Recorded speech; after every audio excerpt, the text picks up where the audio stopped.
Sheo debla domorel, keizorpeu, omosheok roa ansei edeve ioi domowa. Hi everyone, Quiveen here from the comfort of my kitchen. In today's video, I'm going to be going through Jróiçnia, my entry to the 24th Speedlang challenge. It is a little bit late, and of course I've skipped a few since the last Speedlang that I've put up on this channel, but I will hopefully get to some of the older Speedlangs in the future. Just to quickly go through the orthography and phonology of this language, here is how everything will be written. These characters that are in the same cell as each other, they're allophones of each other. So nasal allophones pop up for the weak or voiced stops, and they are written as such. They're written as their nasal allophones. As you can see, allophony doesn't really get written for anything else except for the nasal. The nasal is more of an archiphoneme than a phoneme on its own, so it gets a little bit complicated. You can see I've got a normal run of 5 monophthongs, and we've got a bunch of diphthongs and a few triphthongs as well. We'll get to why in just a second.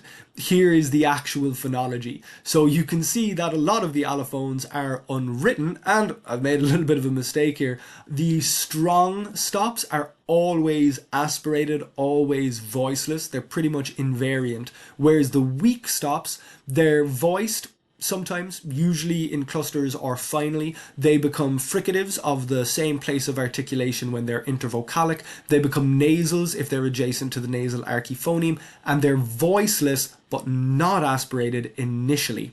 You can see that my fricatives, some of them are sibilants, some of them are not, and there would be some variety dialectically whether or not the palatal and retroflex in particular get pronounced as fricatives or as sibilant fricatives or non-sibilant fricatives. It varies a little bit. The lateral has a little bit of allophony. The rhotic has quite a bit of allophony. So even in the name of the language, Jróiçnia, the rhotic becomes the palatal approximant version of the rhotic because it's adjacent to the palatal stop, and the voiced palatal stop is just voiced, not devoiced, because it's in this kind of cluster.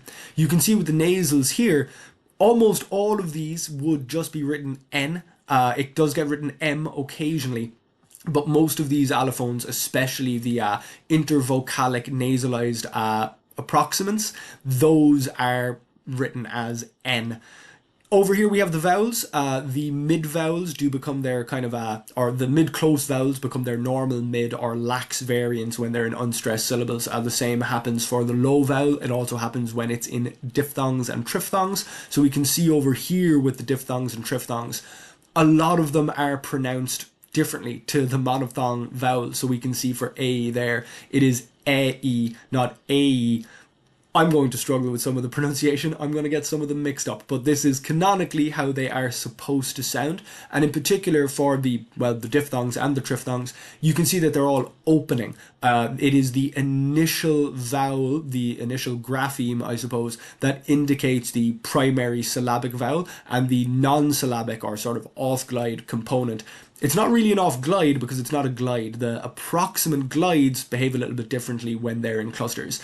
And that's important because this is a Speedlang challenge, so there are constraints. Here's the first set of them. We've already seen that I've got more diphthongs than monophthongs, and I have a few triphthongs as well. You'll be able to see with some of the words how the off-glides of the diphthongs behave differently to the actual approximental glides. They do behave differently, so I'm treating them differently. At least 3 laterals. If we take a pop back here, you can see we've got an alveolar, a palatal, and a velar lateral. So I thought it would be interesting. You can see down here the bonus contrast at least 4 different coronal places of articulation with at least 2 phonemes in 3 of them. So you can see we've got plenty of phonemes in at least 3 in every coronal place of articulation. But I thought it would be almost too easy to have the 3 different laterals be at the 3 or 4 different coronal places. So I decided to throw in the velar lateral instead. Have at least 4 major allophones, have at least 4 major allophones of at least 1 phoneme, or as a bonus, have 4 major allophones for a series of consonants. So all of the voiced or weak stop consonants have these 4 allophones. I'm considering the normal voiced version the default, even though it may not be the most common. I'd have to do an analysis on how they all pop up. I have an odd feeling the intervocalic fricative allophone might actually be the most common, at least in running speech, and have stress assignment rules. I'll cover the stress assignment rules as I go through, but you can see, even from the name of the language, Jróiçnia, it does have stress on the initial syllable, not on the second syllable, for reasons I will get into. Just covering a little bit more of the phonology, and hopefully I'm not too in the way down here. With the coronals, they are divided up into dental, alveolar, palatal, and retroflex. But really the division is between the front coronals and the back coronals, and then a subdivision between laminal and apical. And there is lamino-apical harmony, there is harmony in the coronals. So we can see here with the nominative and accusative plural suffixes, the retroflex, because the X is the retroflex sibilant sh, and the palatal then is the sh.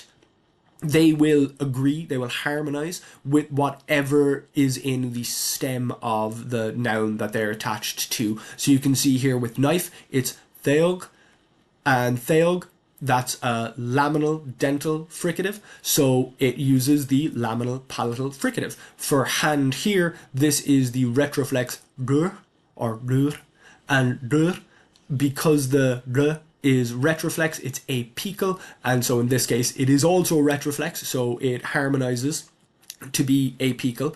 And it's the same down here for the accusative. We've got our laminal stop ka, so it's theo ka, and then we've got our retroflex ka, and that is the accusative plural of hand. Now this harmony here looks like it's complete harmony, it's a retroflex and a retroflex, but really it's just apical. The apical alveolar sibilant, or sh sibilant, really, if we want to be apical about it, that would also work, that would also be considered harmony.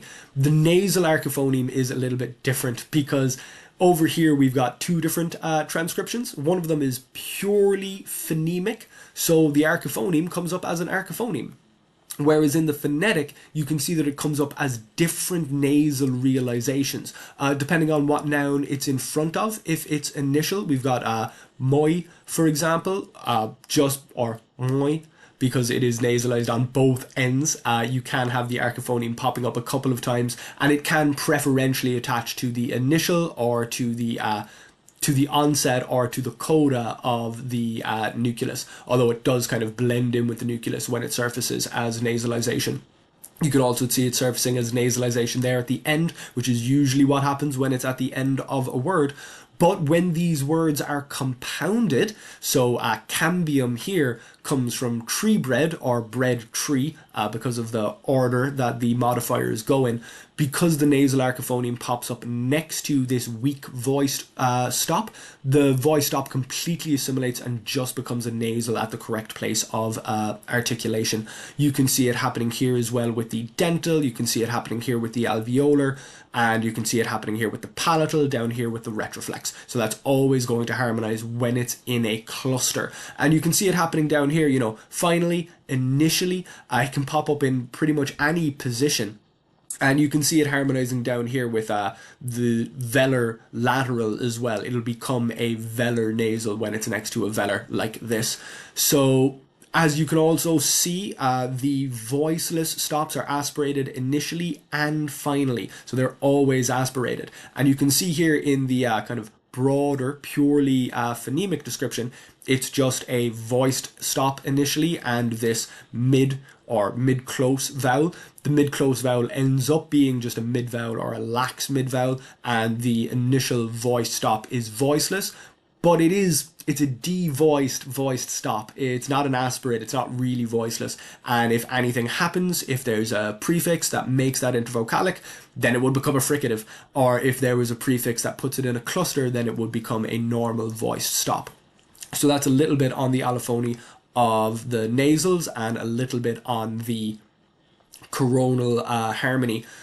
Because of the importance of these nasal archiphonemes and because of the importance of the intervocalic lenition, In a purely phonemic transcription, they wouldn't be shown because they're only phonetic alterations. So you can see with this sentence, and I'll come down, let's say, to here, and it is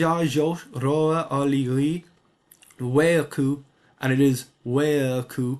It's a triphthong, but you have to pronounce it as a single nucleus. Weaku siaik. Again, a nasalized intervocalic. That should be aspirated. Looks like I didn't write. It's showing it's aspirated there. Well. Te peu. Peu, that is the locative. That's the proximal locative, the here, essentially. So this sentence, the small animal eats its plants here. You can see its verb initial. It is the habitual eating. The third singular agent habitually eats a third plural patient. These are different, the singular and the plural, so I don't need to worry about logophoricity or anything. We've got a definite singular, small, with its modifier. Adjectives need to be accompanied by this modifactional suffix, which to modify whatever noun is coming after them. This is in the base form, the genitive, and then the plant in its altered form in the accusative. This construction, normally a noun in the genitive will be in its altered form and a noun in the accusative will be in its normal or base form, but I've messed them around a little bit and I'll get to why a little bit later. But you can see that how it's transcribed varies a lot. The in-between transcription here doesn't really show the nasal becoming a nasalized approximant. It doesn't show exactly what's going on with the vowel. In the standard orthography, it's purely phonemic. It shows the nasal as a nasal. It shows the nasal as a nasal, even though it surfaces as a nasalization here and as a nasalized approximant here. But it could be written differently. There is an alternative orthography that takes care of those differences, that changes according to how things are being realized, that shows the nasal archiphoneme differently. And then the level of transcription I'm going to use, I'm not going to show that the unstressed mid-vowels become lax. I am going to show that the voiced stops become fricatives intervocalically. I'm not going to go into too much detail when it comes to the diphthongs. I'm just going to show how they would be, but I am going to show what's happening with nasalization and nasalized approximants. And yeah, I've got all the aspiration there correctly, so that's good. That is the transcription that I'm going to use going forward. So here's a little bit on the nouns, as I mentioned. Here are the pronouns, the basic pronouns as they would pop up. These pronouns, of course, get modified for case, but we'll get to case in a second as well. We can see our altered form here, which would be used normally for the genitive and the dative. You can see with this diphthong, theog, and it is a diphthong, it breaks into theog, breaking into two separate monophthong vowels. Here for hand, you just get the addition of an extra vowel, so r becomes ruru.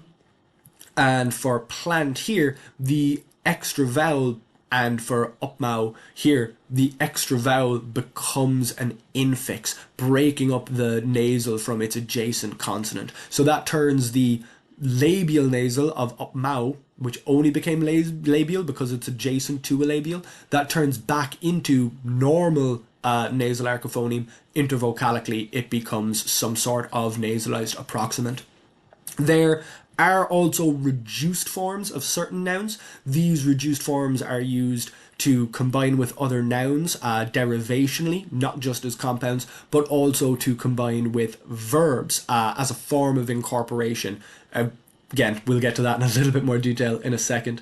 There is also a collective, which is formed through kinds of partial reduplication. Normally, this partial reduplication gets rid of the diphthong. So we can see here, Reithleut is a clear gem of various kinds, and then Reithleutet, it's tricky for me to do a dental without turning it into a dental fricative. That is jewelry, various gems, a collective. Same here with Devau, and it is Devau or Devau because it's devoiced and fricated.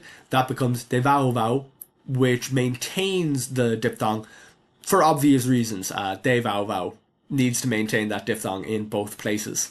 For the case, we've got nominative, accusative, genitive, dative, nice and easy.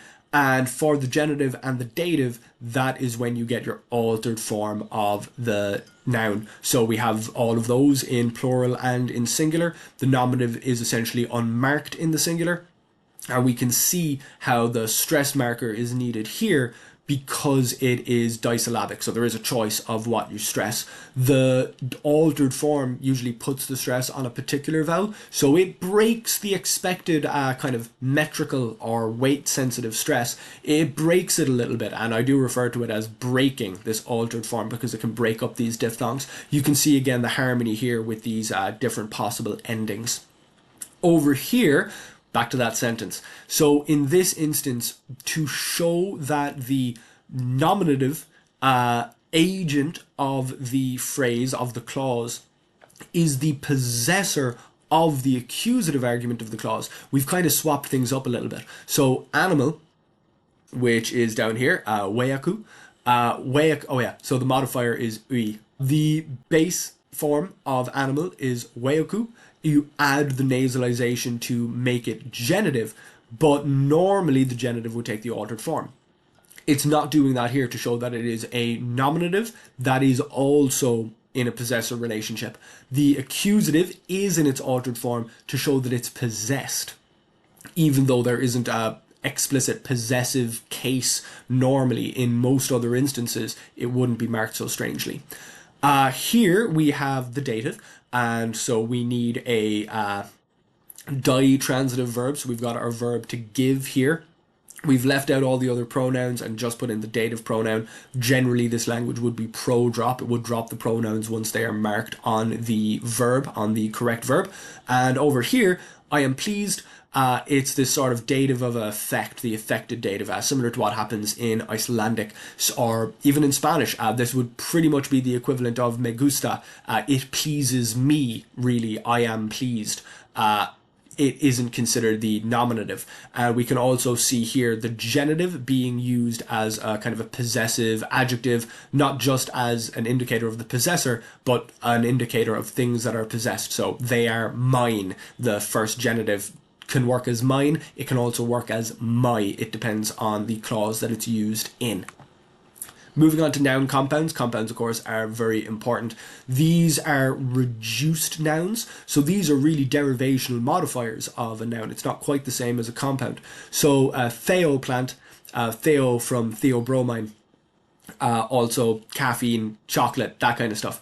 So this plant, urome, and it is an M at the end. Underlyingly, it's surely a nasal archiphoneme and the voiced bilabial stop. But it's not going to surface like that unless something weird happens. So we've got dorom, that it's supposed to be a nasalized bilabial approximant because it's in between two labialized vowels, which are also back vowels. All of the back vowels are labialized. It's nice and normal that way. We can derive various new terms from this term plant, whether it's the person associated with that plant, a tool associated with that plant, a wild form of that plant. There's a few different kinds of these derivational prefixes that are derived from nouns. Noun compounds can occur in two different ways, pretty similar to English. In Germanic languages, noun compounds are pretty common, and in English we'll often write noun compounds with a space in between, where in other Germanic languages they would be written as one word. In this language, the looser compounds behave differently to the tighter compounds. So for example, laumaloa, here you can see that the compounding has turned it into one word and the nasal archiphoneme has done its thing. It's the same here with evausiask. That is a compound of two different words as well, which we might get to a little bit later. The looser compounds behave a little bit strangely when it comes to clitic modifiers. So clitic modifiers can go on any part of the compound. They can go on the initial or on the secondary component of the compound without really any change in meaning. Now this interrogative and negative, the interrogative isn't a w interrogative. It's not that kind of question. It can be used to highlight things in a question, which we'll get to when we get to clauses. Here we've got some noun verb compounds. So in this case, lime burning or burning lime, quick lime, the lime that burns, essentially, that is a compound of a noun and a nominalized verb. Almost always verbs need to be nominalized to enter into these kinds of compounds. And we can see a similar thing here with a string dropper, a plumb line, used for measuring how even walls are and stuff. It's a very similar thing where it's string, dropper, a dropped string, a string that you drop, and it is this noun with a nominalized verb. And we can see here how the triphthong, this is a triphthong here, separated out from this different vowel by using the grave accent. So I've got the acute accent for stress and the grave accent for basically a diaeresis, to show when the vowels are not in a diphthong, when they might look like a diphthong otherwise, or to show that they're not in a triphthong. So the moving around of the clitics is one instance of roving morphemes. I've got a couple of other instances of roving morphemes where things move around a little bit, and having multiple roving morphemes, having the interrogative be used at multiple locations in a clause does have an effect, and we'll get to that in a minute. Use subject medial word order. Verb initial word order is absolutely fine for me, and we'll get to our relative clauses and other subclauses a little bit later. At least 3 different kinds of compounding. So we've already seen noun-noun compounding, 2 types, tight and loose, as well as noun-verb compounds. We'll get to some other compounds later as well. And the fact that the clitic can attach to either part of the noun compound, that's one way in which the stems are treated as separate words for some but not all inflectional morphology. So for cases as well, the case markers will often go on both instances of a word, but the interrogative will only go on one of the words and modify the whole compound. So that's one of the ways that the compounds can behave a little bit strangely. That only happens with the noun compounds. It's only the noun compounds that can be loose. These verb and adjective compounds, they're almost always, or they are always, the tight kind of compound. So we can see here, this is our drop tie. So when something is tied up so that it can be dropped, or tied in a way that's for dropping, then we get this particular compound between boash and shtei. Is a tricky one to pronounce, trying to keep the triphthong as a triphthong. And you can see that there's a little bit of a phonetic change here, where this is a laminal, these are apical. So in the compound, the laminalness spreads. The apical becomes a laminal stop instead, just to kind of, just to fit with that lamino-apical harmony. We can see here, this one, the verb for to make, to cause, to force, iampol, that gets reduced to a modifier. It's almost like an auxiliary verb when it compounds onto other verbs to create a causative. So the shine here is oin, and the D gets pronounced as a fricative at the right place of articulation. That becomes polezoin, which is to polish, to make shine. We've got a little bit of a contrast down here between a verb-noun compound, to scrape, hide. This would take the transitive verb to scrape something and make it intransitive, because it's hide that you're scraping. The object is incorporated. It's pretty normal object incorporation. Whereas to hide scrape, that is an incorporated noun, but that remains transitive. So you can hide scrape something that's not hide, to scrape something in the manner that you would scrape hide, even if it's actually something else. So this is a different kind. Really, the first one here is a verb-noun compound. The second one is just incorporation. We can see over here that adjectives can also be compounded onto the front of words, and we've got our stress marker here to show that it is buil, not buil, which would be the diphthong. So that gives us the word for a red stone, cinnabar. It's a very particular kind of red stone. It's not just a red stone, which would just be an adjective and the noun, but it's redstone. Not like, of course, the kind in Minecraft, but cinnabar. Verb adjective compounds, I might do. I haven't decided yet. I might just make adjectives almost zero derive as verbs and let adjectives take on these kind of initial modifiers for things like become or cause to be read. But that is still up in the air. I haven't decided on the verb adjective compounds. I have adjective compounds and verb compounds. I'm not sure how I'll put them together. So that should cover, at least with this actual verb noun compound, that should bring me up to the 3. So here we are, the conjugation paradigm. This language does have polypersonal agreement, so it agrees with both the subject and the object of the clause. So we can see here the verb to handle, which is a verbalized form of the noun hand. So this is a denominal verb. We've got our various prefixes here, which show the agent, and we've got our various suffixes here, which show our patient. So with these, with most of them, it's pretty simple. And you can have first acting on first. That would be seen as a reflexive with these singulars, whereas the plural, it's not necessarily reflexive or reciprocal. Other markers would be necessary.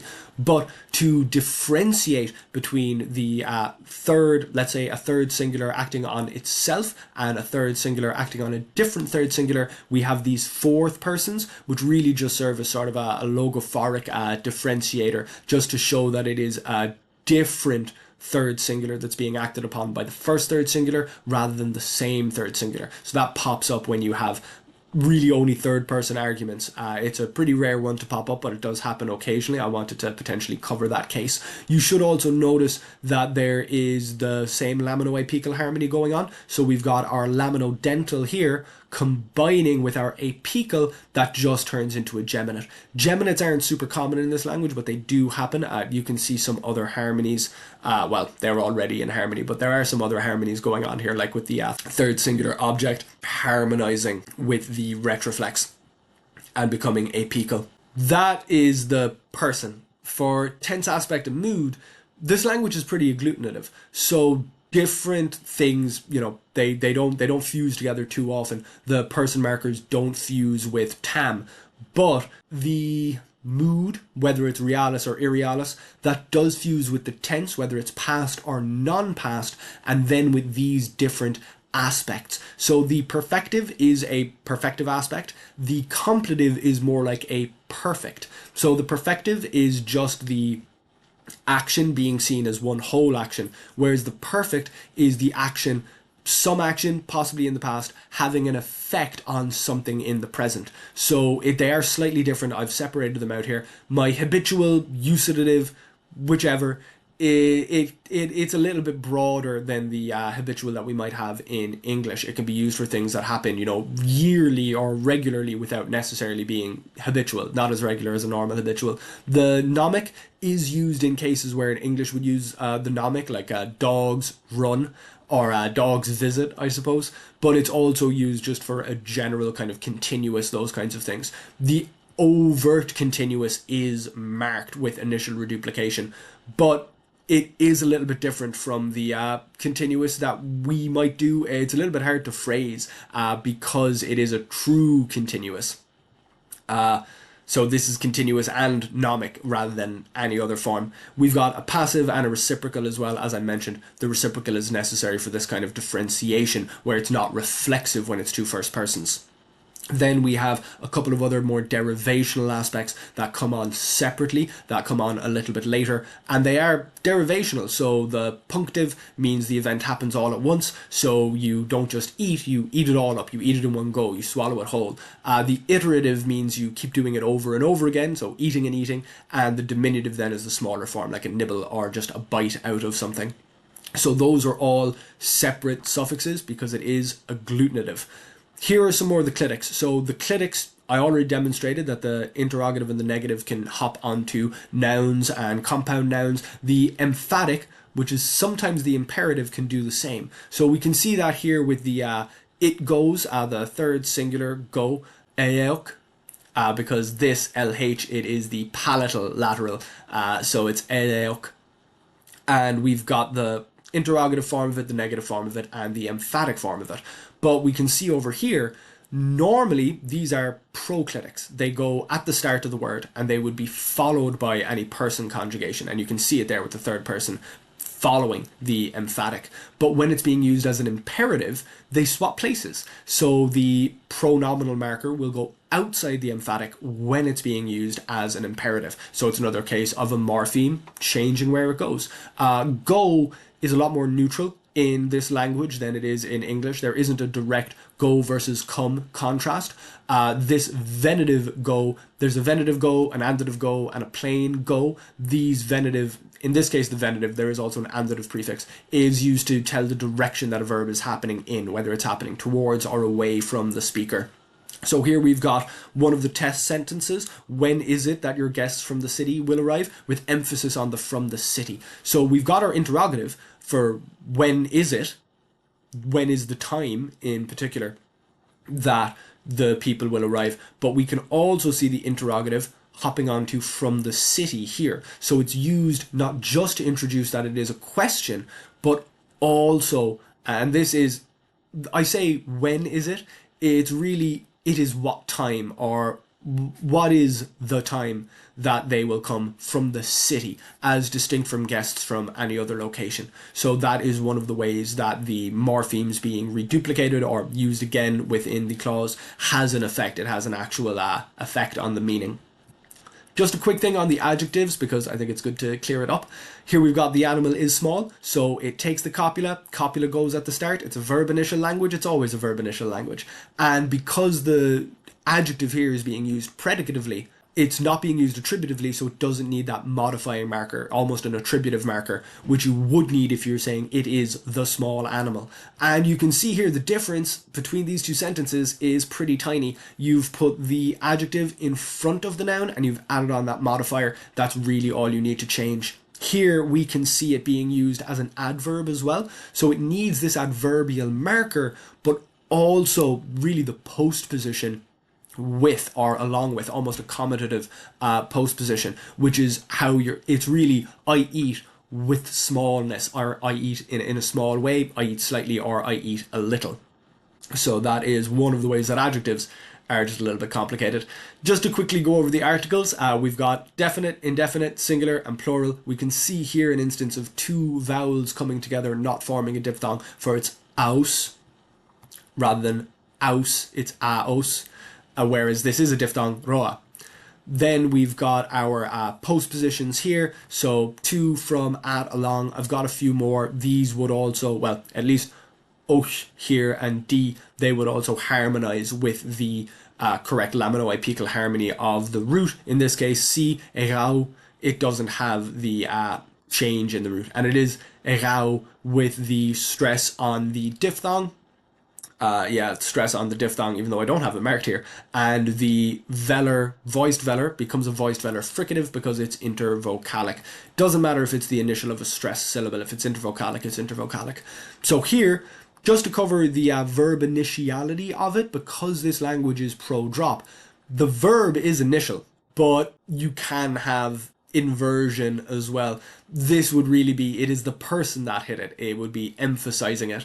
Normally, you can have just verb phrases, verb followed by object, verb followed by subject, verb followed by subject and object. It's almost always verb initial, but there can be occasional exceptions. So moving on to those types of clauses. So the content clause, I went to where I saw it, I went where I saw it. We've got the locative adverbial, which is what introduces the locative adverbial clause, the following verb phrase that is now being used as a modifier, really, of the noun. So I went where I saw it. The locative adverbial, the temporal adverbial, they also have non-adverbial uses where they're just a locative or temporal, and the locative, we can see here it's eu no. This is the dental nasal. Eu no. That eu is also the eu in peu, the proximal locative. We can see down here, this is, those are adverbial clauses, and these are content clauses. So I know, I hit it. I know it hit it, and we've got our little logophoric fourth in there where it's two different its, two different third singulars. Yeah, I believe. Didn't mark it, but I know that's the third singular, so it's fine. That complementizer can drop out if it is a simple content clause. For heavier content clauses, you have to use it, but also if the content clause is fronted ahead of the vowel or fronted ahead of the verb. So this is another case of usually verb initial not being verb initial, but you need the complementizer to show. Otherwise, it would be ungrammatical. And you can also see here the nasal archiphoneme, because it's popping up ahead of two labialized or one labialized diphthong, it comes out as the bilabial nasal instead, and same when it's in this kind of cluster. Also, the nomic on verbs, the simple nomic present realis, and, or simple nomic non-past realis, and the nominative singular, they're null. They are null morphemes, so they don't actually get written as anything. You could think of them as the default. So here we are with the relative clauses.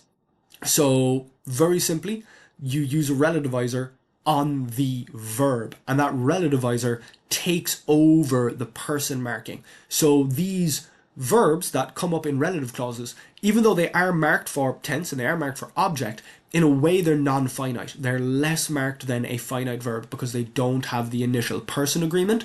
The person in the relative clause, what it's relativizing must always be the subject of the relative clause. It doesn't have to be the subject of the matrix clause. It can be whatever in the matrix clause, but it has to be the subject in the relative clause. So the relative clause has to go through all of these voice changing operations to keep it in the right place. In this case, the hand is possessed, but the possessor goes outside the relativized clause. So the relativized clause, which is in this case just a verb here, it goes in between the possessum and the possessee, which is a little bit weird, but I thought that was the way I was going to do it. So the hand that I hit the parents rather than the parents' hand that hit it. The hand that I hit, in English, this would put the hand in the, well, it really is kind of in the passive. I hit the hand, it would be in the accusative. We have to passivize it to do it in this language. So it's the hand that was hit by me. We've got similar voice changing operations going on here. The hand I give to you, it becomes the hand that was given to you by me, in order to keep it in that subject position, so we're not losing the information with that relative taking over from the person agreement. We can see our dative, the altered form of the pronoun here. These interesting things going on, same down here. The hand to which I give comes out a little bit different to the hand I give to you, because this only needs to be passivized, whereas this needs to be passivized and take the venitive in order to swap around the arguments that little bit more. So these argument swapping operations, these voice valence changing operations are really important for the relative clauses, because even though you can relativize out of different syntactic positions, it has to be the subject in the relative clause. So that's the relative clauses. One of the other tasks, along with documenting the language and participating in Lexember, was to write a passage that uses at least 10 Lexember words. So I have this nice little passage. I coined a lot of words for Lexember, including words like lake, wash, cambium, forage, tubers, cultivate, plants, gardens, fields, I'm pretty sure earth as well. So this is, I guess, kind of a lamentation from the persons, the people, the speakers of this language who still live in the countryside in kind of the traditional way, lamenting the state of the people who now live in cities, who don't wash in the lake, who don't eat cambium, the inner material of tree bark, which is a forageable food. They don't forage for tubers. They only cultivate and grow plants in gardens and fields. Do they know the earth? The implication is that because they no longer do these things, they no longer have that connection with the earth. And we can see here the interrogative just popping up at the start. Doesn't need to pop up in the other places. We can see, because it's the people are cultivating the things, we need that fourth plural. There's no animacy distinction, there's no gender, there's no noun classes, so that's one of the reasons that logophoric kind of clarification is so important. Whereas here, the third plural and the third singular are seen to be different. They are different forms. And we can see, yeah, they don't eat and they don't forage, because it's a nor, so the negative is used twice to show that both of the noun clauses are negative. Otherwise it would be they don't eat cambium or they forage. It would work out a little bit differently. I guess it would be ungrammatical. So there are several things that need to be done for the Speedlang challenges, and one of them is translating 5 sentences from a correct source. Here's what I said just at the top of the video. So here's my translation of what I normally say at the start of videos, and I've decided to say it's, instead of hi, it's a be well. It's kind of a good day or a blessings be kind of introduction, and this, it's the human pre-noun compounding derivational modifier on the universal referent. So universal is your every, everyone, everything, every whatever. But in this language, to make it everyone, you need that human modifier to come in on top, and the nasals just kind of harmonize together. It just kind of gets dropped. Decided to translate my name as just dear person, Cuivine, lots of ways to translate it. And then because in English, we can kind of get away with, hi everyone, Cuivine here from the comfort of my kitchen. There isn't a verb in there. It's pretty much a verbless clause. That isn't going to fly in Jróiçnia. You need to have some sort of verb. So instead, it's more like, hi everyone, Cuivine here, coming from the comfort of my kitchen. And there are multiple genitives here. It's the comfort, it's the kitchen's comfort, it's my kitchen's comfort. So we've got multiple genitives in a row here, and we've got this genitive form of the pronoun. And the from, it is a postposition, it is more of a clitic, so it goes at the end of the genitive phrase, modifying the whole genitive phrase all the way up to that definite marker there. So we'll head up a little bit because we've got some sentences to go through. There is the first sentence that I translate in any language where I gave the different potential orthographies. We'll scroll down a little bit. Here we go. So this is the actual Zephyrus test sentence number 73. When will your guests arrive from the city? I might be able to get this a little bit more centered here. So this is the actual sentence. And in this form, I'm using the temporal interrogative, so the actual what word of when. And it is when your people will arrive. When, arrive, and it's the future. The future here is really kind of a pre-verb. It's not, it's almost like an auxiliary. Again, these kind of pre-verbal verb compounds. When your guests will arrive from the city, and they're your guests, so it's guests belonging to you. The genitive comes after the possessum. The possessor comes after the possessee or possessum, however you want to say it. That did not strike me as right in this language. I don't think that works. Technically it works. I don't know if it's ungrammatical or just dispreferred. It would be better to phrase it with a verb, an actual verb at the start. Even though I think you can. I'm still figuring out exactly what this language allows and what it doesn't allow. This version is definitely better. When is it that your guests from the city will arrive? So we have that complement. Again, you can't drop it because the complement clause is so much longer. So when is it? When it is when that your guests will arrive from the city. And there we have the city emphasized version. You could emphasize other things. You could emphasize guest. When is it that your guests will arrive from the city? Just by moving that interrogative clitic around. And it's still just one interrogative phrase. The extra interrogative is really just used for emphasis in that case. So here, there's the name of the language. Moving on to Zephyrus test sentence 211. This tree is 50 feet high, said the gardener. I've decided not to have any real marker for the direct or indirect speech here. It works in a very similar way to English. Said the gardener, the tree stands 50-10 span tall.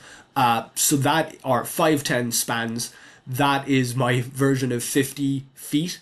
And stand is really what gives you the high. The copula, there's a few copulas in this language. So stand is used in this case because the tree stands 50 foot. It works as the tree is 50 foot because stand is seen as a type of copula, a kind of copular verb. You can see that I have given the IPA for it here, but those B's should be devoiced.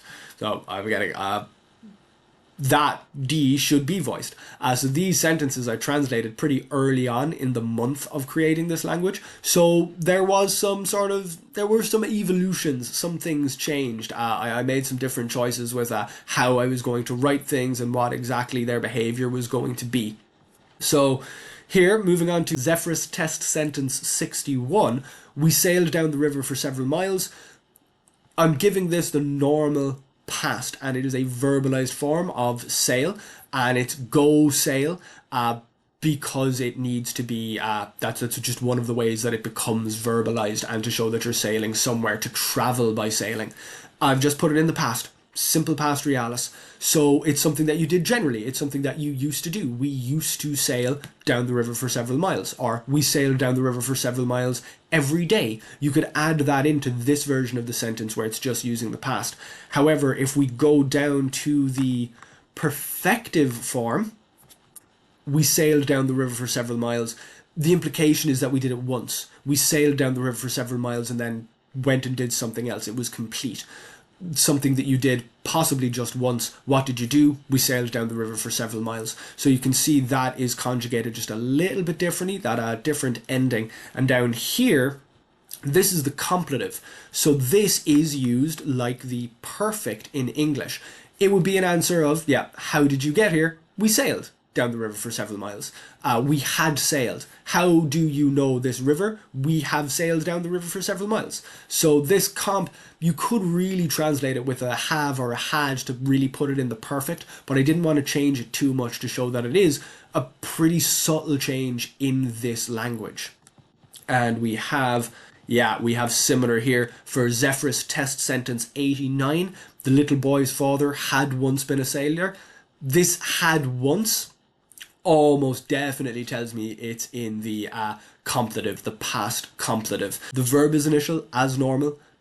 The parent, the little boy's father, the parent of the little boy was a sailor. So we've got this kind of whole phrase here, the parent of the boy, a sailor. So it was the parent of the boy, a sailor. The parent of the boy, the little boy's father, had once been a sailor.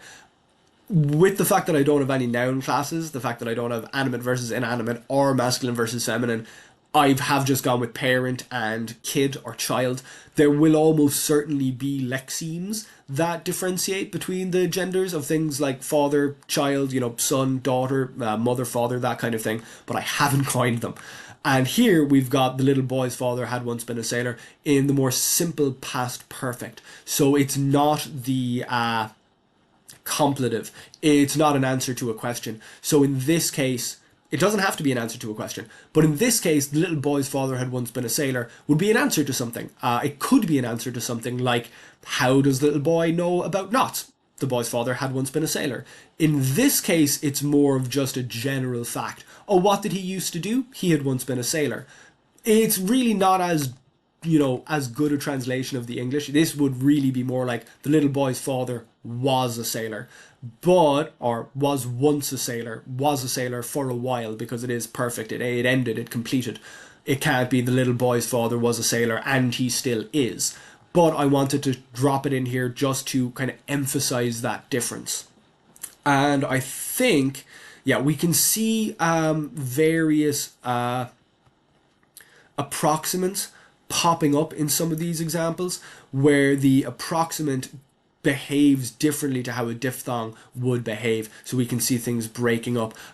Also, if you have some suffixes differentiate between consonant final and vowel final stems, and if there's an approximant, it'll act as consonant final. If it's a diphthong, it'll act as vowel final. That's one of the other differentiators between the diphthongs and the sequences of a monophthong or a diphthong and a glide in this language. Here we've got the emphatic, Zephyrus test sentence number 26. So we've got go away, which comes out a little bit long-winded for a command. If you're telling someone to go away, the away part of it and the perfective of it, the fact that you're telling them to go away, not be going away, not be on your way, which might be a different version, that is kind of stretching it out a little bit. It makes it a little bit longer. Whereas this simple go, it would be understood, even though it's a nomic, because it's in the imperative, it would be understood to kind of go away now, get out of here now, rather than at some point in the future. You could add a future to it. So here, just an extra little bit, different ways of using the verb to be content, which is really what it is. If you are content, or if you are pleased, showing that something is making you content, you put it in the dative, even though you're still the agent or the subject of the verb phrase. And here, it pleases me, it can all run into just one verb, because the thing doing the pleasing is the agent. And down here I've got my little passage, and there is from the comfort of my kitchen. So while we're looking at this spreadsheet, I've got some of my coinages over here, but I've got a lot more of my coinages over here. So of course, doing Lexember, I aimed for 10 words a day for the entire month of December, and I got a little bit over that. So we've got various different terms here. You can see that I was starting to work out my various kinds of compounding with these various different things. Different kinds of nominalization, different kinds of verbalization will pop up as well. Here we've got our verb for our word for tree and our word for bread. So you can see the order of the compounding. It's bread tree, bread of the tree, tree's bread, or tree bread is probably how we'd say it in English. Of course we wouldn't, we'd say cambium in English, because that's the word that we have. We already have a lexeme for it. Here we've got burnt wood, wood that has been burnt. So it is nominalized there, nominalized of burn or cook or calcine. So we can see that down here. It's not burn as in set fire to it, because of course to make charcoal from wood you don't actually want it to catch fire, you just want to heat it up a lot, and that's what that verb down there means. We can see our different compounds here for different kinds of metal, ore versus metal that you find in a bog iron, of course, very important, and loads more. So we've got various different words here coined over the course of Lexember. There's loads of them. Again, we've got more compounds here. Burnings, that which is burnt, the leftovers of something burnt. So it's kind of like a resultative. We've got a few words here that are very, very similar. So EU is just EUW. That's actually the copula. AWAP is earth. LEOWAP is quartz. So those words do sound very similar. Presumably AWAP and LEOWAP are related, whereas AU, the copula presumably isn't. So we've got, I wanted to mess around with different kinds of diphthong. I wanted to make sure that I had all of them there, all of them present, more different kinds of compounds here. Compounds of compounds, because this is a tight compound of the word for white and the word for rock to give us white rock or gypsum. Adjectives go in front of the noun, they modify, and they still do in their compounds. Whereas the clear gem of white rock, or white rock clear gem, that's selenite, the clear gem that you get from gypsum. Here we've got another instance of an approximant coming up against vowels, another approximant coming up against vowels. I wanted to have some examples of that just to show that they are different from sequences of, just to show that they're different from the actual diphthongs that I have. We've got various different things coming up here. This is just to prove that I've done them. There's my initial palatal lateral. Didn't have many initial palatal laterals, so I had to drop one in there. We've got another instance here of a nasal surfacing in a particular place. So underlyingly, it must be the nasal archiphoneme and the voiced velar stop. And in certain cases, in the dative and the genitive, they'd probably separate out and be separated by a vowel. They'd be broken. This is another interesting nominalizer. This is a saw, something that you cut with by going back and forth. So it is a tool that cuts, and it's done iteratively. So saw is actually quite a complicated word in this language. You can see the nasal archiphoneme popping up here in, what might be an awkward place cross-linguistically, thnaig. Might be a little awkward to pronounce, but this language doesn't follow the phonology of English, so things are going to be a little bit different. I'm just going through the days here to prove that I've done them all, just in case anyone's only watching this video. You can, of course, check out on Reddit on r/conlangs. If you go to the Lexember challenge, you'll see my comments, you'll see me explaining all of these things. So here's an interesting one. I decided to throw in a few of these where the intervocalic nasal archiphoneme is actually pronounced as a nasal. So again, underlyingly, there must be something alveolar in there. And this capital L, it's actually the velar. It should be kind of a lowercase capital, which is, tricky to write on a lot of computers. Coming up to the end here at least. So various more diphthongs, approximants, separating diphthongs. Here we've got another cluster that might be a little bit weird in other languages, Jrói, and it is Jrói. That's the diphthong, ui, or ui. Hard to pronounce it as one, but the initial vowel is the main vowel and the subsequent vowels. It's just a way of kind of showing that it's different to ui, the ui diphthong, as we have here in Cuil. The Jrói comes out a little bit differently. And we also have a vowel adjacent to diphthongs, just to show that the diphthongs and triphthongs are separate from sequences of vowels. Of course, I have a few more examples of those a little bit further up. I thought this was a little bit funny. A megapode is a type of bird. They have big feet, so I decided for the smaller version to call it a kilopode, and for the even bigger version to call it a gigapode. And you can see these kind of inspired animals here. So the kilopode would be something like a rail, and the gigapode would be something like a moa. This language exists in a world that is not quite our own, so there were various things where I had to make up words for them because they don't exist in our world. Here we've got an example of that compound, so you can see how this word for ink, eovauli, has gotten compressed quite a lot to just evau, and this word for fish, sileisk, has become siaisk, which is quite different, but that's because this compound is pretty much grammaticalized as its own word. It's cephalopods. And sepia, of course, is the name, the actual Latin name for a cuttlefish, as well as the color, as well as the dye. So I've decided to do the same thing, and again, it's got that N in the middle. I had to make note of it because otherwise there'd be no way to tell. I'd assume that it was the intervocalic nasal becoming an approximant, but in this case it's not, and in a couple of other cases. I just wanted it to be a little bit unpredictable because real languages are.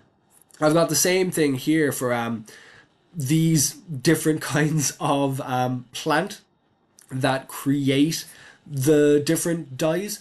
So join metal, the plant weld is used to create dyes. Wango is woad and indigo. Mat Hatter, from Mad Hatter, it's madder, the plant used for red dye. I'm pretty sure false safflower is referred to as false saffron because it produces yellow. So just, throwing in some jokes for myself. It's nice to have those little jokes on the inside.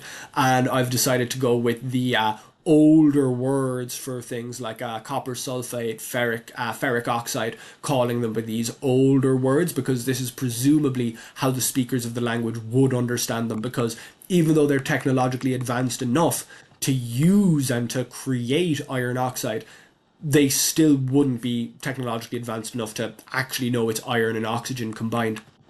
And that brings us to the end. The last 14 words that brought me up to 337, which is of course a prime number, which I was very happy about. When it comes to keeping things cool in the desert, I had to borrow some terms from Arabic because they keep things cool in the desert. They have words for those kinds of things, so I had to use them. That brings us up to the end. So that is Jróiçnia.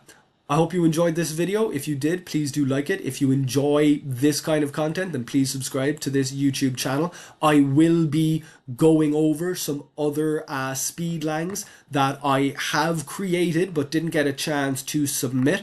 So for example, this speedlang, speedlang number 24, from way back. Oh yeah, this is speedlang number 27. Speedlang 24, I have a slide deck ready for that, but there are plenty other speedlangs. I can't even find the scroll for this, but there are, can't quite click on it. There are plenty of other speedlangs that I have a bit done on, so there will be more videos about them in the future, so do stick around. Thank you very much for watching, and hopefully I'll see you back here next time.